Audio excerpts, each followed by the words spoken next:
ప్రపంచంలో most precious thing తెలుసా మీకు? మోస్ట్ ప్రెషియస్ థింగ్ అదొక వజ్రం అనమాట. ఏంటి తెలుసా? అది ఐడియా ఉంది? కోహినూర్ డైమండ్. ఒకప్పుడు రాజులు దానికోసం యుద్ధాలు చేసేవారు. మీరు ఉండుంటే మీకోసం చేసేవారు తెలుసా? అబ్బా ఓకే. ఈరోజు Actually, అంటే ఆ లుక్స్ అట్లా ఉన్నాయి. నేను ఈరోజు ఎందుకన్నా భోంచేను. యాక్చువల్లీ ఆ లుక్ లో తను అట్లా ఉన్నారనమాట. థ్యాంక్ యూ, చాలా బాగున్నారు. థ్యాంక్ యూ అండి. అంటే ఏమన్నా హోంవర్క్ ఏమన్నా చేశారా?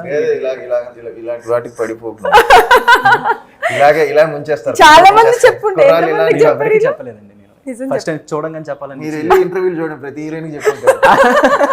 లేదు లేదు, నాకు ఎందుకు చూడంగానే చెప్పాలనిపించింది.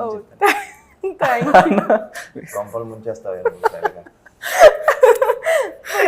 I really appreciate your honesty. Thank you. Thank you so much. ఎంతమందికి చెప్పారో తెలియదు కానీ నేనైతే ఇంప్రెస్ అయ్యాను. Thank you. Wow. బట్ లేదండి, చాలా జాగ్రత్తగా చూసుకొని చేసుకుంది. మీరు మా డైరెక్టర్ అసలు ఒప్పుకునే వాళ్ళే కాదు.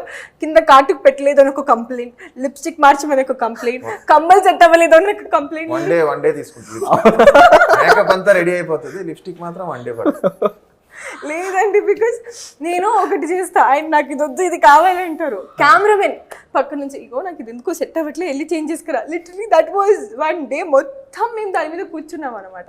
బికాస్ ముక్కు పొడక సైజ్ సరిపోవట్లే, చిన్నగా ఉంది, ఇది పెద్దగా ఉంది, గాజులు కలర్స్ బాగాలేదు, I have to do something. అలా చాలా జాగ్రత్తగా డిజైన్ చేసుకుంది. మీరు చూస్తే సినిమాలో నా కలర్ ప్యాటర్న్ శారీస్ చాలా బ్యూటిఫుల్గా ఉంటాయి. All vibrant colours we have used.